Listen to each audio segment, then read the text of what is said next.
podcast excellence since 2005. This is the King of Podcasts radio network, kingofpodcasts.com. John Cena's first promo as a heel after Elimination Chamber comes 2 weeks late, and it's missing a few things. Woo! Hey, this is the Nature Boy Ric Flair, and believe it or not, whether you like it or don't like it, learn to love it, because you have to listen to Wrestling is Real. It is the best thing going today. Woo! The worldwide leader of podcasting excellence, the King of Podcasts radio network proudly presents The Wrestling is Real podcast, because wrestling needs us. Hey, Brad, welcome to the Wrestling is Real podcast. This is King of Podcasts here with you once again on another Wednesday. 4 weeks from WrestleMania, and 2.5 weeks from AEW Dynasty coming up. That's what we got. We're going to go into what I'm sure in the last 48 hours everybody's been trying to dissect and trying to go ahead and break into is the promo from John Cena post-Elimination Chamber that happened 2 weeks after Elimination Chamber on Raw on Netflix. 26 minutes for the whole segment was long. Probably the only thing that was really important. Now, let's put this out there as well. 4 weeks till WrestleMania, we still have 4 matches we know for sure are going on. We have some other indications of what could happen, but we only have 4 title matches that have been announced for Vegas. That's it. We still haven't gotten all the other things taken care of. Now, we're expecting more to come up soon enough, or we're expecting for it. Okay. But at the moment, nothing much. Like, we're just waiting right now to see what we're going to get next for what we've gotten out of so far of the storyline, because it is still the most important storyline we have current setup now. You know, the WrestleMania storylines right now, we can talk about where we have Bianca Belair, Sky, Rhea Ripley. We can go into that. The Naomi Jade Cargill stuff, which I guess they're going to have to follow back up on that soon. But whatever else, there's been a lot on social media being talked about. Everyone has been trying to dissect and trying to make good. You're missing the fact that we haven't had The Rock and Travis Scott out there. Now, I don't know. There was never really any reason why Travis Scott was out there except for the fact he had the theme song for Elimination Chamber. That was it. But he also took part in the attack on Cody Rhodes. And The Rock was the one that directed John Cena to do what he did. So we're just supposed to expect that John Cena comes out by himself without any consideration that it was The Rock that directed him to go ahead and make the attack. Everybody can go ahead and argue about the fact that, okay, all the response that John Cena ever got about You Can't Wrestle, everything that happened when he got booed or cheered for the wrong reasons, the way the crowd has treated him, we could go through that. That can be explained, and that was the basis of the promo on Monday night. Fine. But let's roll it back. The Rock and his relationship with John Cena was not explained. As we know, the Cody Rhodes initial intent of that moment, that decision for Cody Rhodes, was because we were expecting Cody Rhodes to give an answer about giving up his soul to The Rock. So, in essence, John Cena gave his soul to The Rock. But John Cena now just comes out, and it's like it was if it was his own decision and his alone. But they decided to go that route anyway. And there have been people that have been trying to go ahead and play defense, kind of play damage control of this promo. Let's just take from a couple people from the juvenile delusional toxic wrestling fandom on social media. So let's take from a couple names without naming names, okay? Number one, those complaining mostly about John Cena's heel turn have no room to complain. If Cena came out with a cool-looking heel turn, you risk having him cheered. You go all in, or don't go in at all. We need a heel, not someone who's going to put Cody in a position to work a split crowd at WrestleMania. More people should be upset he didn't mention The Rock or why he sold his soul and what that means for chasing number 17. And everyone wants to go and say he's going to be on TV for the next 2 weeks. And Cena's one of the greatest promos in the history of the business. I'm not worried about that. The last person we need to give promo direction to is John Cena. No, we don't need to give promo direction to him. But creative and the top brass, they need to go and have continuity in the storyline. I was under the impression that we were getting some kind of a corporation. Rock and Cena should be coming out together, at the least. Travis Scott is an afterthought. Rock and John Cena should have come out together. It should have been The Rock, first of all, having come out there to go and explain. The other thing, too, is John Cena comes out. If you didn't know he turned heel and you just had the sound off, him going into Brussels, Belgium, into that arena, hot crowd, listen, they helped out tremendously. John Cena obviously could carry out whatever he's delivering in a promo the best he can. He's a damn actor now. He can do this very well. He did the best with the material he had. That's the only thing I really complain about, is that the material is bad. You're having him go out there and say that the treatment of the crowd for the last 25 years is why he decided to go and turn now.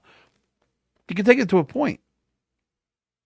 But it still comes down to, it doesn't explain what happened in Elimination Chamber and how the slit throat cut maneuver, that cue, made John Cena do what he did to Cody Rhodes. That doesn't explain anything. His promo did not explain one bit of that. Not even a mention of The Rock. He comes out in the same gear, when John Cena could easily have gone into some other gear and come out there with something different. Even when they talk about when he was going to turn heel, they had other gear for him. He could have been anything else. But he comes out in the same gear as if he's still selling merch, because the kid in Brussels that was saying, "I still love you," that kid bought merch. So as a heel, he's still selling merchandise. So TKO says, we're not going to stop the merchandise sales. We need to keep selling his shirts. It doesn't matter if he's turning heel. He's going to wear his shirt. He's going to wear the jorts. He's going to wear the hat. He's going to wear the wristband. He's going to have the towel. All that shit. The same shit they had for 10, 15 years with him. So there's obviously one ear isn't hearing what the other ear is saying. Okay? They're not hearing anything. There's no continuity whatsoever. And his delivery was just John Cena's John Cena. Passionate. A lot of truth behind it. And then you go to Cody Rhodes, and Cody comes out without not a lot of fire, vit and vinegar, nothing. You're a whiny bitch. This guy, after you said, go F yourself to The Rock, and then he gets pummeled by John Cena, and then he gets hit in the face, in the neck by Travis Scott. You're telling me that guy should not be going out full bore onto John Cena right there, and he doesn't? Explain that to me too. But we don't have an answer for that. And of course, when I talked about the heel turn and the significance of the heel turn several weeks ago after Elimination Chamber, I referenced Hulk Hogan. We all did. So we should go back to when Hulk Hogan turned heel. The first Nitro after Bash at the Beach, 1996. At Disney MGM Studios, I remember that episode vividly. They throw Lex Luger out of the ring. Okerlund goes in. He talks to Hogan. Let's play the clip. Ladies and gentlemen, I thank you, Eric and Bobby, Hulk Hogan, outsiders. You have led us down the primrose path. Well, you know something, Gino? I wish I would have done this 2 years ago, brother, because the new world order is taking over professional wrestling. Hulk Hogan is bigger than the sport of professional wrestling.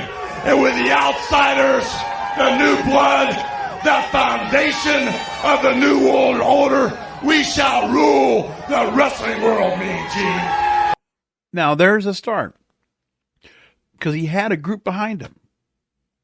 And the whole idea is that because he has these new outsiders, his comrades right now, right there, his comrades and arms with him, and doing what they did right off the bat, taking a super baby face and Lex Luger and throwing him out of the ring. And everybody's booing in the crowd. They're all realizing, look what he did. Many of them probably watched Bash at the Beach. And Gene Okerlund also helping out in this respect by, hitting the point across. There's a lot of elements here supporting this heel turn. Because when Okerlund has to go and start going down the primrose path, he says, and he starts getting into Hulk Hogan and why he changed, and Hogan starts explaining. He says 2 years ago when he came into WCW, look at what was happening to him. He should have done it before.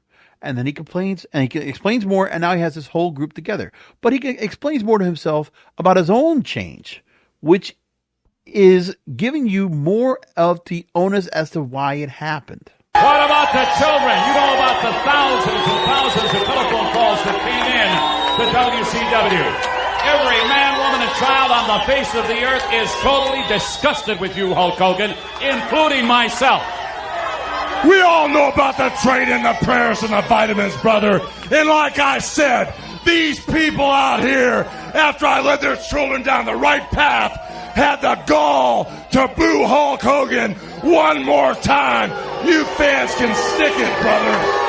Wait a minute. I think Sting and Eric Bischoff brought it up earlier on. I think Sting said it best when he retorted that Hulk Hogan, you can stick it.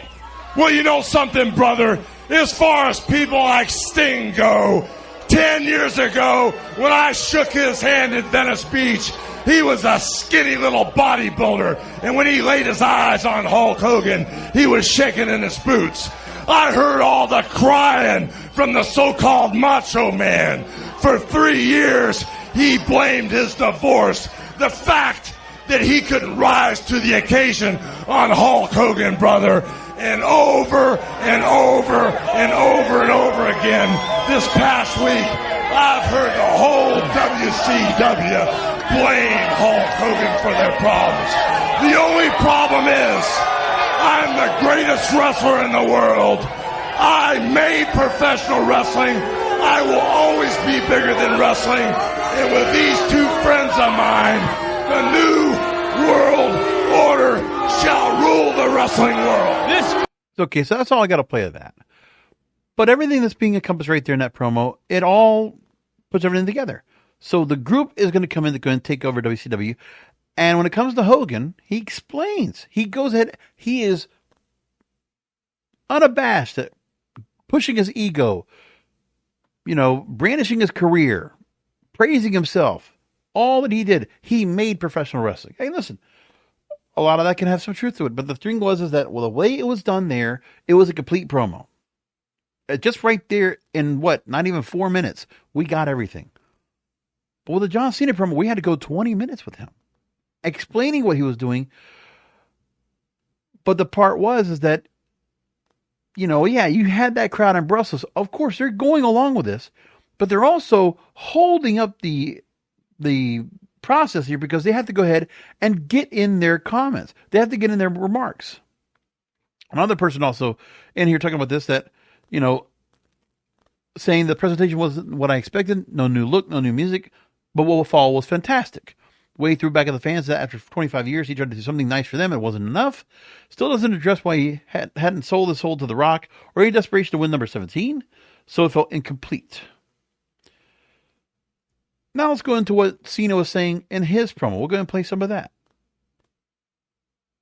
And each and every one of you has been awful to me.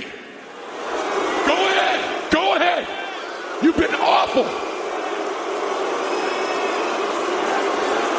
The crowd responded right. Okay. Same damn noise for 25 years. When I first got here into the WWE, you let me know really loud that you hated me.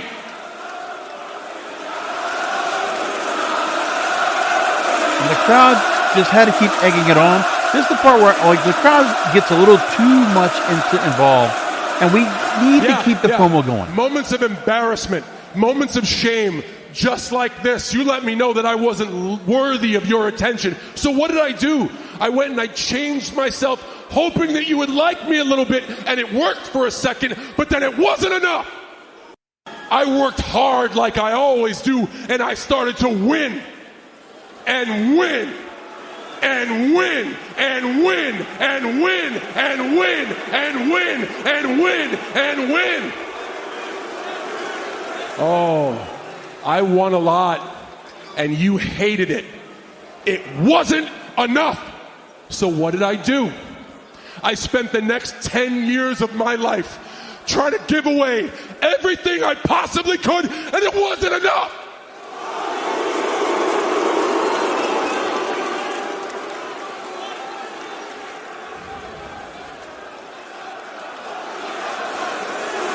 have a problem here with where Cena decided to go. I mean, I'm pretty sure he had some time saying where he wanted to go with the promo, and not just do a tradition, just say, stick it to the fans.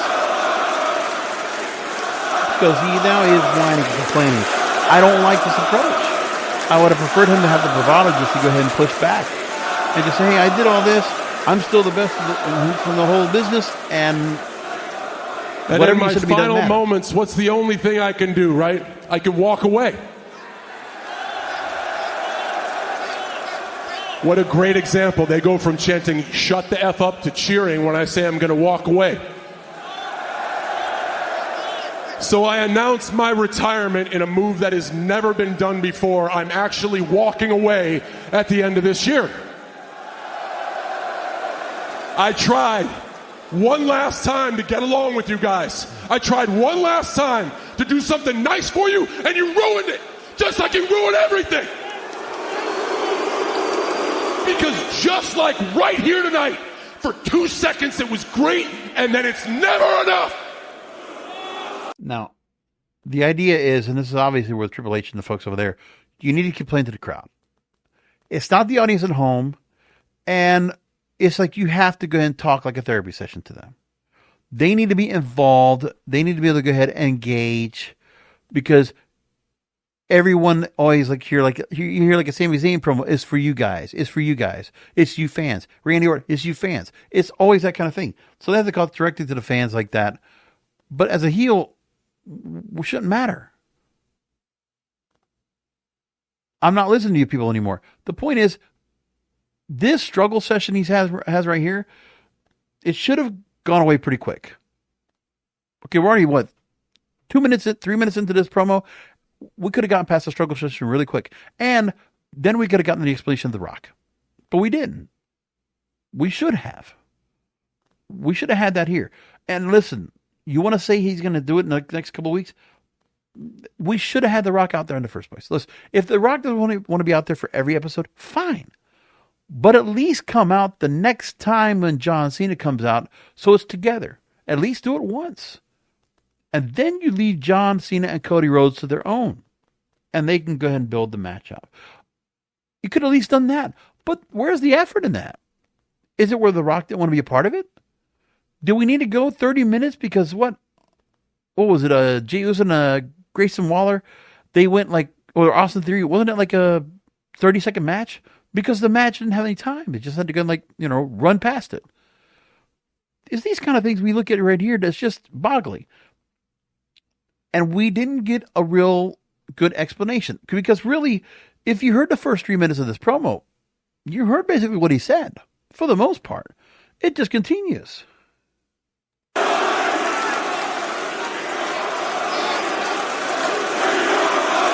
It's more about the crowd getting in their chants.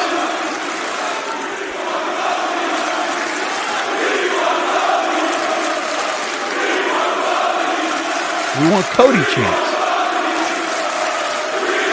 See, the crowd just chanting for Cody.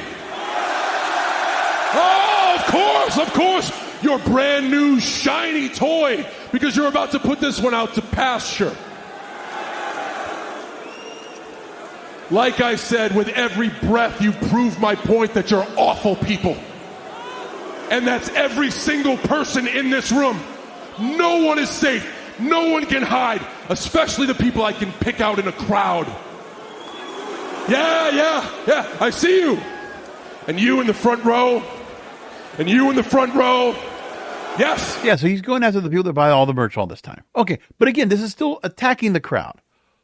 But right there, Cody Rhodes is brought up, and John Cena could have easily just gone on and say what was his motivation to be directed by The Rock. I mean, at least if we're not going to get The Rock out there, then take the moment right there again.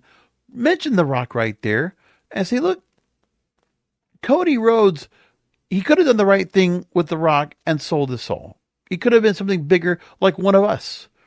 What Cody Rhodes doesn't understand is that I'm a Hollywood star. I make millions upon millions of dollars, and I'm one of the most popular, most recognizable faces in the world. And what is Cody Rhodes? Cody Rhodes wants to be one of us. But he's on the outside looking in. He could have been one of us. He could have agreed with The Rock. And he could have been he could have been standing alongside us tonight. Instead, he decided to go and say, go F ourselves.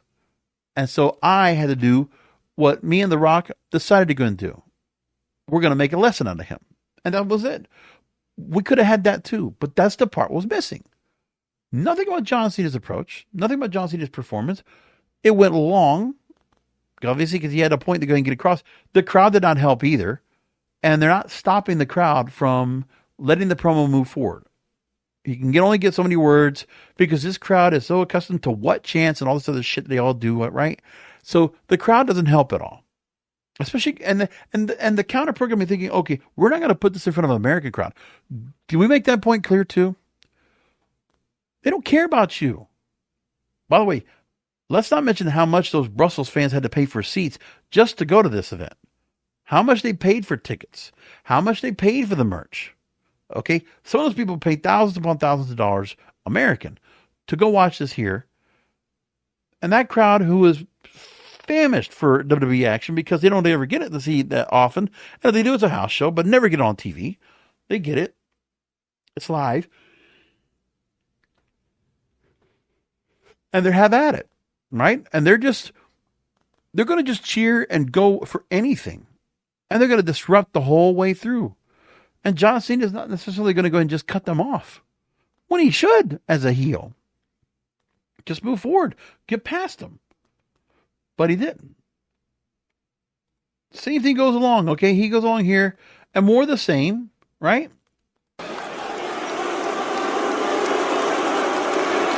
You do not support me. What you do is you use me as an excuse for your pathetic failure of a life. Because all you've ever done there for 25 years is sit on your ass and watch me be great. No more. This, everybody, including that one kid right there, is a toxic, dysfunctional relationship. Oh, you don't want to hear it. It's too tough for you, huh?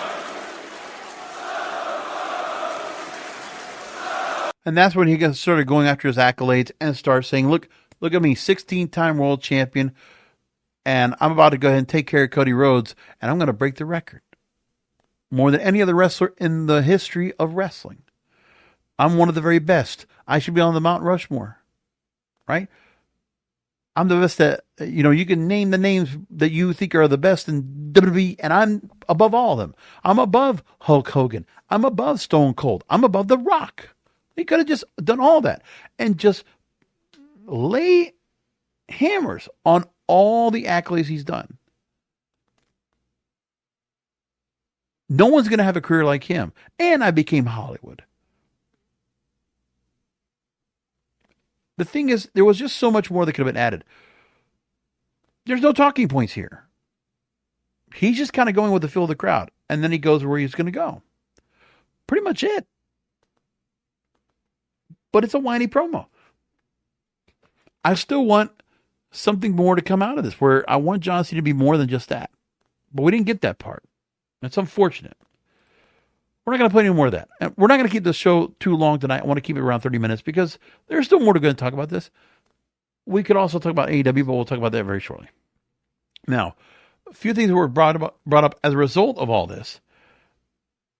In the heel promo, saw a lot of praise in the dirt sheets for the promo, right? There's a lot of people that are just trying to go ahead and lay a good face to what happened here. Bully Ray actually talked about, this was a classic formula that he did while he gave up, talking about the toxic relationship he had with the audience for this, and he goes on to that. So here's what Bully Ray said on Busted Open Radio, that Cena actually relied on an old promo, but he made it his own. He made it his.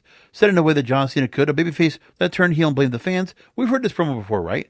If this is your fault, you're the ones who made me like this. Blame yourselves. I would have never done it if it wasn't for you.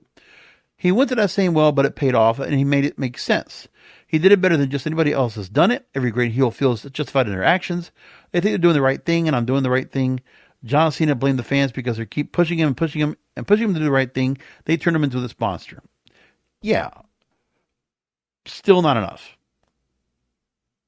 Now, John Cena and Cody Rhodes will also be under the same roof when they meet up at Glasgow, Scotland for another Raw. That's going to be coming up next week. So there's that part. And I tried to find some negative talk about this. Well, I found one in Wrestling Headlines. And JP Tacusin, in his Moment of Clarity column, actually wrote about this. Now, he first often says, any WWE fan can still enjoy this term for what it is. Forget the logic. Just enjoy heel Cena. Something that most fans thought they would never see. It's 100% perfectly okay. Live your best life. Boo this man if you must. But we must acknowledge that this heel turn from Cena is nothing more than extremely late fan service done solely for shock value and a lackluster WrestleMania build. This is supposed to be the long-term storytelling company, right? So why are they ignoring the fundamentals of writing a story? We're going to move on from that. He's talking about writing 101. So when there was the retirement announcement that Cena made, fans blew the roof off. And thank you, Cena, chance was going on. He won a few matches during his run, and then the fans had his back. So are these same fans that he's claiming are never enough in his Raw promo that doesn't make any sense for a low logical agitator for a character change? There were a few things he ever did to allude that he was unhappy or being forced into anything. In fact, when he was supposed to turn in 2012 2013, that was the time we were going to turn him. But Corporate Cena was always Corporate Cena, even during his 2024 Money in the Bank promo. So he loses the Rumble, character remains unchanged. Then he wins the Elimination Chamber cleanly, and then with reasons to be explained later, he kicks Cody in the nuts, glares at the camera like a woo girl who just saw their ex-boyfriend walk into a bar with another woman, and then it reveals weeks later, that he took Cody between the legs because some fans were mean to him over a decade ago. How does it make any sense? And then how does it make any sense that Cody, who was busted open at the hands of Cena, seemed kind of lackadaisical when confronting Cena, the man who clearly sided with The Rock, who busted Cody open a year ago on Raw, but all but derailed his first championship win. And Cody's response is basically, you whiny bitch. So he goes on to say that at the end of the day, Triple H just dropped the ball on this heel turn, turning one of your biggest stars on his retirement tour into a whiny heel for no other reason than for shock value. It was a paint-by-numbers promo that was overshadowed by the hot Brussels crowd. Correct. The Brussels-Belgium crowd did help this out. They simply dropped the ball here. It's time that fans admit as much. It doesn't mean they can't enjoy it, but call a spade a spade. And then he quotes former or future AEW World Champion Swerve Strickland on how you can enjoy both WWE and AEW. Quote, it's almost like you get the big box office movies and all that stuff over there, but over here, you don't get green screen, you don't get wires. Can you freaking act? That's what AEW is. You have to act in order to perform in our films. We're A24. The performances and the acting have to be pristine, but you can enjoy both. You can enjoy both. And both are successful. That's the beauty of it. End quote. Yeah. Look, I mean, they made the change. And it's easy for them to go ahead and retcon this real quick. Just get The Rock out there to accompany him and explain things. Because The Rock still supposed to be like the devil incarnate here. He's supposed to be devil's advocate. Let's get him out there and start explaining. How about a belt that says Cena Soul? Like, what are we doing here? Why can't, what was the lazy booking for where we couldn't have brought him out? Man, let me tell you, I know people don't want to go and get onto Vince Russo and start giving him any credit, but I'm sorry, man. I listen to Legion Raw pretty religiously right now on Monday nights. And every time I hear just some things he talks about, that's like, you know what? Even if you need to go and just do some smoke and mirrors. So a couple weeks ago when Roman Reigns came out to attack CM Punk and Seth Rollins, okay, you don't let anybody know that Roman Reigns is coming, but how about having a limo outside at the start of the show? You don't know who's going to be, but then if it is Roman Reigns at the end of the night, you're getting people to go and stay around to watch the show. A 3-hour show at that. Same thing here with John Cena, right? He's here and Cody Rhodes is going to try to go ahead and follow along. Something. There's a lot that's being missed right now, what they could be doing. But they're not. And they're moving on with storylines. They're moving on with matches and all. But man, they're not booking anything. They're just last minute of everything here. So Triple H is basically doing what Vince McMahon has always done. Hey, you can start off an angle real hot. You could start one real hot. But tell me how tough it is to go ahead and sustain that. And then pay it off. Right? I don't know how much responsibility that the Bloodline storyline is for Cody to finish his story in 2 years? I don't know, but they did pay it off well. So that's under Triple H's watch. You have to give him credit there. But this right here, no. I don't see it. I just don't. I'm still trying to figure that out. Now, as for what's going on with AEW, I got to make mention of a couple of things. Number one, okay, so Jon Moxley wins once again. Street fight for the AEW World title. And Jon Moxley takes a wooden bat. Like, this is like, what was the name of, was it Alice? Was that the name of the barbed wire bat? Well, we had one in this match. And Cope hits him up the front, up the gut with it, and then leaves it on the floor. And then Jon Moxley takes it to the back. And it got stuck in real good. Like that thing, that looked very painful. Looked extremely painful. And they had struggled to get it out of him. Wow. Mike Bailey had a great match out there. And Mike Bailey and Ricochet is now going to take on Kenny Omega for the international title at Dynasty. That's going to be a great match. Wow. Mercedes Moné, I'll say this now. Check this out. I love what she's doing now. And I think the removal of Camille, nothing against Camille. I love her. I don't think she needed to be paired. I guess I understand why at the time that they did it, especially with her and Britt Baker, but then that whole storyline went bad for a lot of reasons. But I'll say this. Mercedes Moné right now is just a bill collector. She's working as she wants, wherever she wants. Japan, Mexico, she's doing it. Britain, she's out there doing the world. She's basically getting the Eddie Guerrero career. I always kind of felt like that's what she wanted for herself. And Mercedes Moné right now, think of the horsewoman we have right now. Becky Lynch is nowhere to be seen. Bayley is now fighting for the Women's Intercontinental title. What? And then we have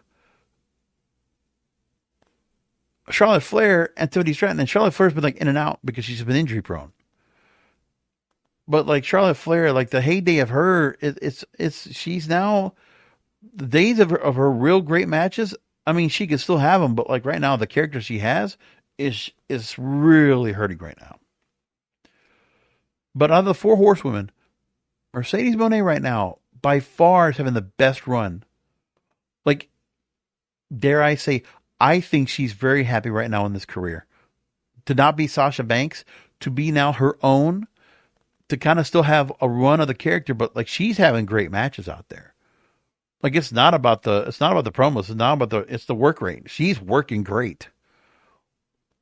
I mean, she's given a career that is like, it's like what Mickie James would get, or like, just think of all the names we got out there that have been great women's wrestlers we've had. She's doing it. And it's one of the advantages of AEW where she gets to go and work other promotions. And she's having a fun time out there. She's got multiple belts. She gets to go work multiple shows. That's one of the things that is the advantage here for someone like her. Billie Starkz, I've enjoyed her since she was a Ring of Honor TV champion, Women's TV champion. I like her work. She's very young and she's going to continue to move forward. So like, I got no problem with that there. I think she's doing really well. So I enjoy it. Great match with them tonight. Must say that too. Now, Moxley kind of establishes the fact that we still got some of the young pillars that are going to try to go to the world title and still has Hangman Adam Page to deal with. And that the decision of going after Jon Moxley and the Death Riders, he would need the help of the Hurt Syndicate, so he doesn't want to give an answer yet. Fine. But I don't know if they're going to decide to go that route or not. That would be kind of interesting if they do. But he did make a lot of explanations about having previous factions and not doing well with those. And then Megan Bayne and Chris Statlander, winner takes on Timeless Tony Storm. And what a hell of a match on there. Megan Bayne wins. And Tony Storm, by the way, on commentary, she was legendary. Oh my goodness. Talking about Hollywood endings with Tony Schiavone for $45. Happy endings. Some of the commentary. We even had one of those like kind of AEW dark moments. I forget if it was on camera like during the live broadcast or it was on the side broadcast.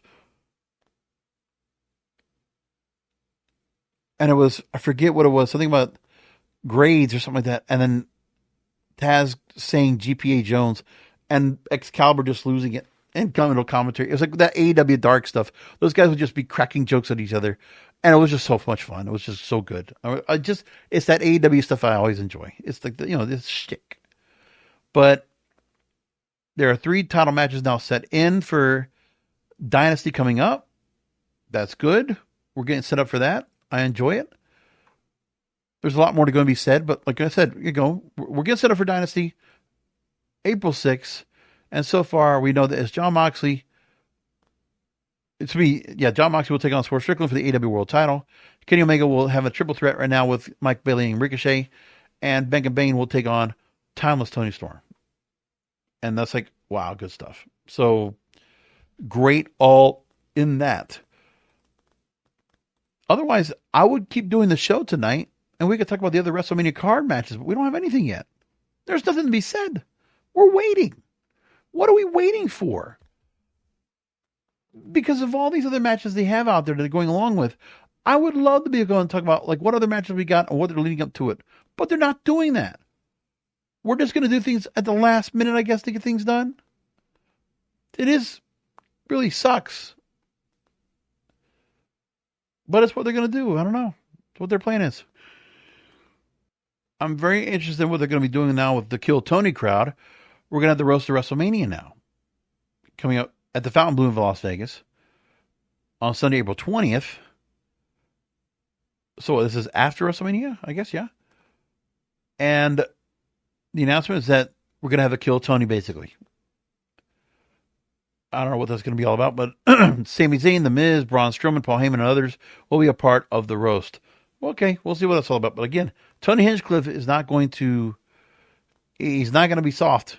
That guy is a relentless heckler and jokester. That guy will take real barbs on people. He will not hold back. No punches pulled, that's for sure about that. We're going to leave it like that for tonight. That's the show. As always, kingofpodcasts.com is where you find all the great content here. So we appreciate all of you fixing around and sticking around with me for all this and stumbling through the program. But we're going to come back and do some more. And when we come back next time, hopefully we get some other WrestleMania matches on the card all set up to go. Because we need to get that done, nipped in the bud. I hope they get that all figured out. So again, website is kingofpodcasts.com. By the way, Instagram, I finally got myself back up. The King of Podcasts. I don't know. There's a long story about it, but I got my Facebook back. Facebook.com/King of Podcasts. I got me on stuff on X and Twitter for X and TikTok and all that good stuff. So find me on there. Come back next week with the Wrestlers Girl podcast because wrestling needs us.